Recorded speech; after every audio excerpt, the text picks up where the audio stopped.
ñaari frères yi Madiagne ak fa ngay mujjee ji léegi foo jëm. Madiagne wiril Madiagne kaay. Madiagne ñëwal feelu ko. foo jëm ni. waaw man père maa ngi sama ginnaaw papa rek moom fu ma joxoon rek fa laa jëm ak sëñ Fall. doo laaj kenn. man damaa joxe sama bopp. da ngay déglu rek. waaw xooluma ko ma yërëm. kon Moustapha moo lay tànnal adversaire. moo lay tànnal adversaire bilaay walaay. mais sànq damay wax ne xale bi li mu daj ci bëri ay petit combat dafa bari. waaw dafa doon feesal stade. waaw bëri ba bu waree bëri grand combat. léegi yàgg na. te ba léegi bëriwul grand combat. foo toll da nga doon gis zone noire bi. bilaay walaay. ana ñu tey. waaw ñëpp ngi fi. mais billets yi ñoo xaw a seer. kay billets yi dañoo seer. samay booy yu bëri mënuñoo dugg ndax amul mu leen jëndalee billet barke Seydina Mohamed mais boo ñëwoon sama koñ tey doo ma dugg. mais lamb mbër warul dagg billet pour ay supporters. mais supporters yi bu njëkk yow est-ce que daa nga jënd billet. non nee na supporters yi mbëri ñoo la jëndal billet. jox la oto. jox la chantier jox la boisson. boo daanoo ñu saagal. boo ñëwee ba ca buntu stade ba su fekkee 50 ngeen 25 yi ñibbi waat jaay seen billet moo tax mbëri xaw am tuuti problème. waaw ñoo ngi sant yàlla bu baax père xam nga rek acca ñu bàyyi la nga nuyu say gars yi ba pare tàggoo ñu jox Madiagne di nuyu ñu ma àndal ku si Fara am na fu mu yëg ku si mel ne Père Talla Fara am na fu mu yëg maa koy nuyu baax a baax a baax di nuyu Fara fi nga yëg maa wóor na kawe na de moo jóge Balingo waa Cenke Sine di nuyu waa Guinée Bissau baax a baax waa Gambie di nuyu ñëpp waa Fara fi Bawol nga yëg kawe na mbaa wóor di nuyu waa Bambey Séeréer waa Lañar waa Tukar waa Ndiosul waa Thiès maa ngi nuyu ñëpp ñu may jàppale si wàllum ñaan maa ngi nuyu baax a baax a baax père di sant sama yaay bu baax di ko ñaanal yàlla moom fekke sama njëriñ di nuyu àdduna di nuyu ñëpp di nuyu sama frère yi Madiagne di ñaanal équipe Fass yëpp jàmm ak salaam di nuyu waa montagne bu baax a baax di leen sant di leen jégalu bu baax a baax a baax di nuyu sama grand frère Diassé Gningue maa koy nuyu bu baax a baax monsieur le maire Moustapha Diop di sañ jàppale di sañ ñëpp maa ngi bëggee yéen ñëpp bëggee naa leen bu baax a baax a baax di ne fu ma jëm ak yéen jeexagul incha allah sama papa Baye Ma Sall maa koy nuyu bu baax a baax a baax sama papa Baye Ma Sall ana président Abbas Ndoye Sall bu baax a baax a baax ay Fall ñoom fare ñoom yëpp maa ngi nuyu nee na bonne fête si magal gi di nuyu ñëpp di ñaanal ñëpp jàmm jërëjëf waaw père jërëjëf nga jox mais Pala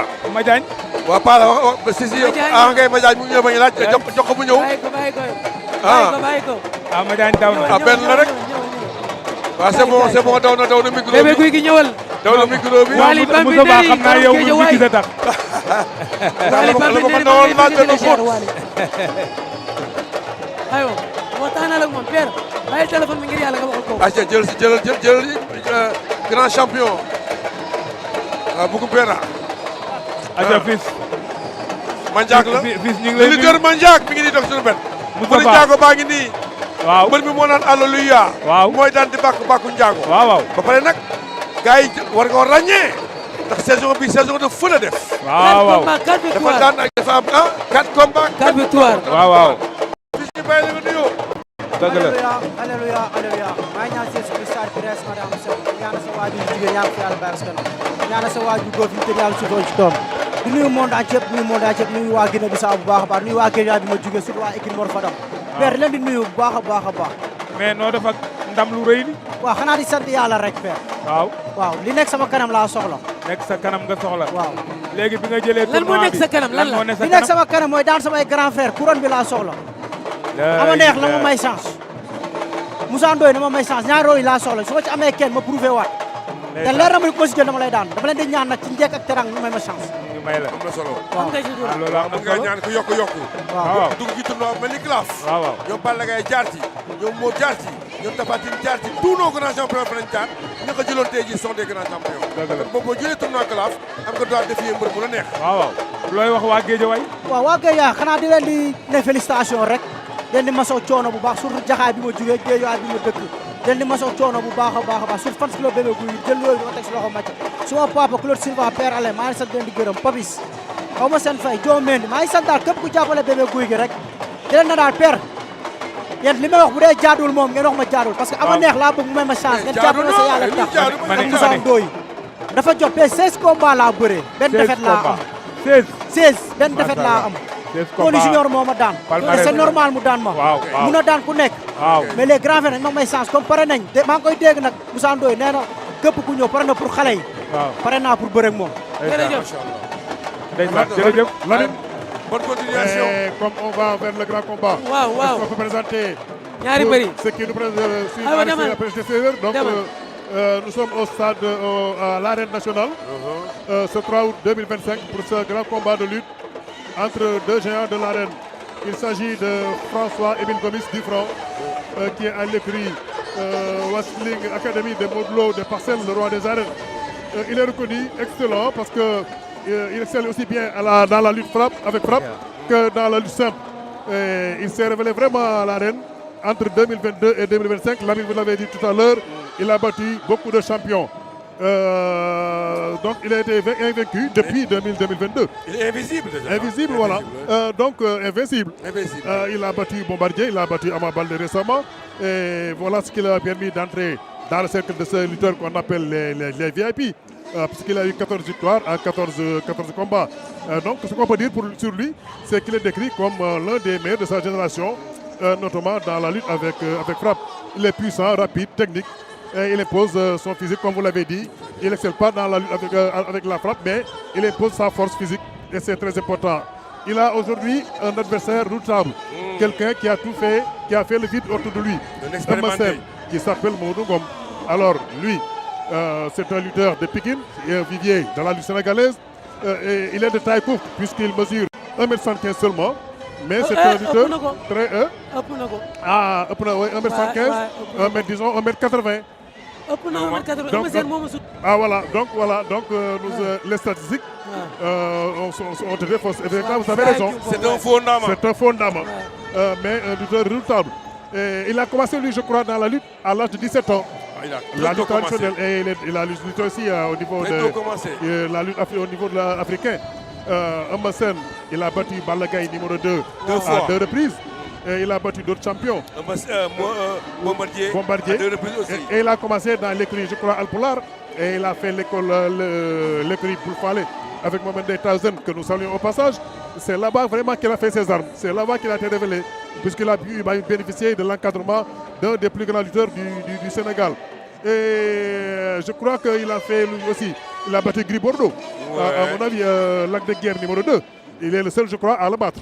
Parce que Lac de Guerre est un lutteur redoutable et il n'est pas facile de le battre. Voilà donc, il a lutté 27 fois. Et il a eu 16 victoires, 8 défaites, 2 matchs nuls et un combat sans verdict. Voilà donc les deux lutteurs qui sont là aujourd'hui, face à face pour ce combat organisé par Mansourba. Je crois que c'est un combat qui promet Moustapha Gueye. Il a fait aussi beaucoup d'années blanches. De Taïchinga. De Taïchinga a fait beaucoup d'années blanches. Mais quand même, quoi qu'on puisse dire, c'est un technicien. Très fort en technique. Il lutte sur ses jambes, sur ses mains. Et il a aussi un bon coup de rein. C'est un expérimenté aussi. Sen, c'est de la génération actuellement. Il fait partie des lutteurs les plus anciens de l'arène. Ouais. Et à part Bombardier, c'est lui le doyen des lutteurs. Il a lutté avec Khadim Ndiaye. Il a lutté avec l'autre Zallo. Avec le gars de Soumbédioune. Souley Diop. Boy Kairé. Souley Diop. Oui. Et même Simel Faye. Simel Faye, je voulais dire, ces combats, je les ai reportés moi-même. Et ça fait plus de 20 ans. Voilà, donc un coucou à nos amis de nos parents de Paris. Machallah, très bien. Madame Babou, c'est la famille. Il y a nos amis Moustapha Niang des États-Unis. Nous n'oublions pas Papa Dioum. Émile François Gauche dans l'arène. Il est prêt. Avec ses 20 vieux et ses 100. Mais Lamine, góor yombul textile. góor yombul tisi borom safar gi. góor yombul tisil nee na mi ngi ñuy seetaan mi ngi ñuy nuyu. waaw waaw kontaane. ki nga xamante ni tamit. borom safar gi. waaw maam Thierno Wakana. maam Thierno Wakana. nekk ci Amérique. Pape Seck Touba Couture. Pape Seck Touba Couture. Samba Thioban moo nawani. ñoom ñëpp ñu ngi leen di nuyu bu baax a baax ci waxtu wi. waaw léegi lan mooy avantage dama leen di poser question. lan mooy avantage u teel a pare. avantage teel a pare dafa teel a pare. bisimilah man de teel a pare. avantage mooy li taxoon ñu ne nañ ko teel a teg combat yi bañ commencé teel a pare ba léegi dëkk bi amatul coow. non wala mbër bu teel a pare quoi teel a pare teel a pare. teel a pare ji. teel a pare bi mooy taxaw di xaar sa adversaire. waaw mais dinañ leen permettre ñu def seen préparatif yëpp sur le plan mystique ba nga xam ne léegi arbitre dootu fi nekk leen wax gaaw leen depuis bi ñu ko commencé ba léegi arbitre nekkul vraiment di leen teg pression parce que ñoom ñëpp dinañ pare à temps ñu bëri combat bi ñu dem ñibbi. waaw teel a pare. waaw dafa lay dimbali ci sa fraîcheur physique maanaam pare nga da ngay xoolaat say cër dina la may ay argument nga mën a opérer terrain bi dina la may nga mën a xool sa adversaire dina la may sa xel gën a dellu si parce que amoo benn dara lu précipité loo xamante ni dañ lay wax gaawal takkal lii defal lii ba sa benn xel bi day nekk ci leneen teel a pare daal bëgg naa ko ci mbër ndax soo teelee pare di nga xool terrain bi diagnostiqué ko xool sa adversaire ci lan la nekk aussi di nga gis sa xel dina mën a gën a dellu ci biir làmb ji. moo tax teel a pare am na solo. Père Tapha Gueye. waaw. dégg nga tam loo gàtt donc dégg nga ñu naan teel a dugg marché teel a taal teel a pare. teel a pare ci lépp la baax rek. waaw. boo xoolee sax dañu àddina ñi nga xamante ne ñoo ko yor ngànk ko di wut wërsëg maa ngi doxal mooy ñi gën a teelewu.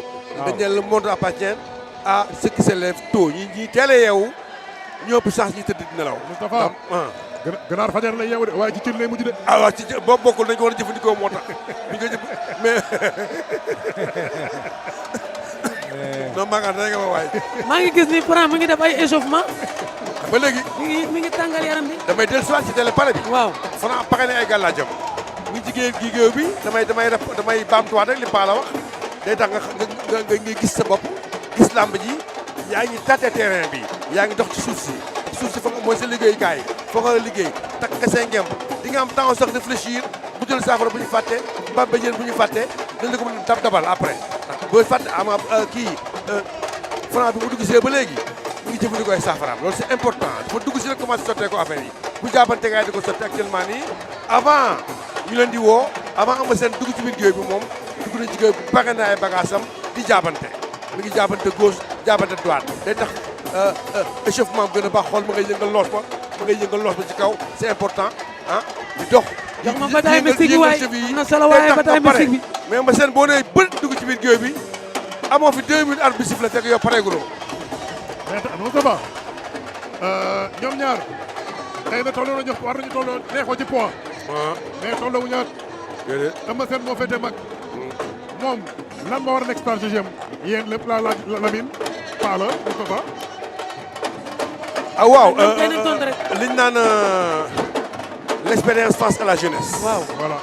man dama xalaat ne rek Eumeu Sène su doon maa bëreetee Franc ji man du ma jaayanteeg moom doole du ma xëccanteeg moom du ma doonteeg moom ay kurpeñ ndax kurpeñ mag ak bu xale bokkul bien vrai que ne kurpeñ su mu dal borom yëg ko damay ñëw indi bëre boo xamante ne xam-xam lay doon dama koy nax dama koy jumloo dama ko ci woo ci xeex mu wuyu ma daw juwal ak moom su ma amul action ma jàpp ci gañe yu xandaal ak moom Eumeu Sène amul lu mu tële ci bëree moo tax ba ko wee lart si mën na bëri yëpp waaye nag boo toogee di xët-xëtloo ci ay maa ko ëpp doole maa ko gën a kii maa ko gën a xam dee dafa war a ñëw bëri xam-xam xale bee war a ñëw pour man bëri si doole ak kantan ak wextan waaw bëri tey bi ci Eumeu Sène côté am du xëccoo ndëgg sërëx la bëre comme li nga wax rek Moustapha stratégie jéem a wut stratégie bëre ci ay flanc wu li ki nga xam ne moom mooy Franc jéem a fexe teel a jàpp wala dëbb col moo xamante ni buy liggéey nga jéem a tafu ci wetam ànd mbootante raamante ci yooyu lañ koy xaar tey mais xaaruñu ko ci mu dër di xeex ak Franc ta ëppi na moytu Franc ërtal ko parce que Franc fooram li mu lay wax naan la ay seconde du xeex bi moom lay wax ay seconde da lay ërtal bi mooy am jóob am nit njaay boobu mu lay defloo pour nga def ouverture mu exploité ko la jàpp sa tànk dàq la tafu sa wet jañaxal la ci yooyu lay xeetu bëre lay indi te loolu booy seet ci li traditionnel bi la ko jëlee ay ndoxtu yoo xamante ni xam na ni moom digg bi nit la su ko amee ci mbër pour mu yóbbu ko ci suuf lu yomb lay doon kon ñoom ñaar ñëpp kenn ku ci nekk am na loo war a indi tey pour mën a gagner combat. Donc ce qu'on peut dire, Franc est plus fort en corps à corps. Mais Eumeu, il faut qu'il privilégie peut-être la bataille très rapidement. Cherche un peu l'ouverture. Chercher une ouverture, c'est donner un coup de poing. Oui. L'adversaire essaie de réagir. Passe là-dessus, trouver la faille. Voilà. Donc maintenant. Eumeu Sène arbitre baa ngi koy woo. da ko woowaat quoi parce que yàgg na fa. waaw na moytu loolu. xaw na guddee ñëw nag tamit. na ko moytu ndax. xaw na guddee ñëw nag. loolu ko arbitre bi woowee. mais il n'est que 18h40. dafa am ay pénalité yoo xam ni. su fa combat bi yeggee ci ñu lay woo ci biir géew bi te ñëwuloo. pénalité yooyu day commencé dugg ci sa cachet. bu commencé dugg ci sa cachet am na heure boo xam ne bu fa yeggee moom pénalité ba day gën a miti kon lu mel noonu nag su fekkee man mbër mu mag laa sama kase dinaa ko sàmm ba ñu bañ